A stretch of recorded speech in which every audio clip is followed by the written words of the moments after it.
Hubert avait une laryngite pendant l'hiver et il gardait une voix enrouée. Un jour, il se plaignit de souffrir de la gorge. Le docteur consulté déclara « Ce n'est rien, mais il ne faut pas plaisanter avec ça. Je l'envoie donc faire une saison à Cauterets. C'est là qu'il y a les meilleures sources sulfureuses pour la gorge. » Cauterets, M. Frangel fut un peu ennuyé. Saint-Savin n'était pas loin de Cauterets. Mais les enfants étaient ravis. « Quelle chance, nous allons voir les Pyrénées. Nous allons faire des ascensions.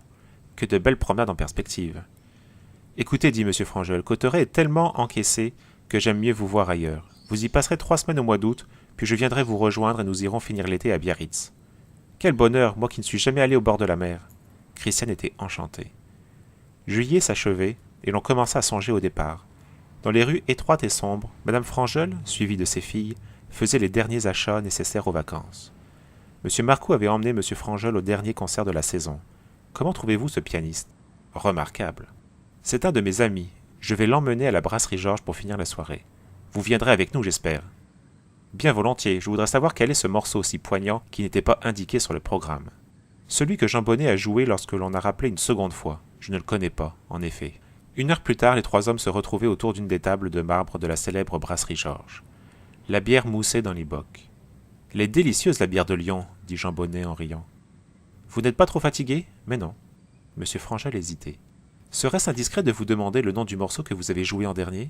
Mais non, c'est Le Soir de Duchesne, une pure merveille. » Duchesne? Pourquoi M. Frangel venait-il soudain de penser au père de Christiane? N'y avait-il pas d'innombrables Duchesnes sous le ciel de France? Ce fut l'un de nos plus grands compositeurs. Il commençait à être connu à Paris lorsqu'il est mort pendant un voyage qu'il faisait en Espagne. « En Espagne ?» répéta M. Frangel, de plus en plus troublé. « Ne s'appelait-il pas Charles? »« Oui, Charles Duchesne. L'auriez-vous donc connu? »« Non, mais je suis le tuteur de sa fille. » Et M. Frangel raconta la mystérieuse histoire de Christiane. Jean Bonnet hochait la tête. « Ça ne m'étonne pas. Je crois, en effet, que son beau-père ne lui avait jamais pardonné de n'être qu'un artiste, un musicien, un pauvre type qui donnait des concerts et faisait danser les gens lorsqu'il n'avait plus d'argent. Charles Duchesne. Je l'ai vu à peine 3 ou 4 fois l'année avant sa mort. Mais je ne l'ai pas oublié. Il était tellement sympathique. Il parlait toujours de sa fille. C'était tout ce qui lui restait au monde. Il n'avait pas de famille. Mais quel génie! Si la mort ne l'avait pas fauché à 30 ans, en pleine jeunesse, son nom serait maintenant dans toutes les bouches. Enfin, Christiane saura qui était son père. Paraît-elle douée? Oui, elle joue déjà avec beaucoup de sûreté et de sentiment pour son âge, et elle n'a que 13 ans. Vous venez bien de temps en temps à Paris. Alors amenez-la moi à la rentrée. Je serais heureux de la faire travailler comme l'aurait fait son pauvre père. Lorsque Christiane apprit que son père était un pianiste et un compositeur de talent, elle eut les yeux pleins de larmes. Comme je suis heureuse, j'étais sûre que papa était un grand artiste. Et elle voulut tout de suite acheter les œuvres de son père.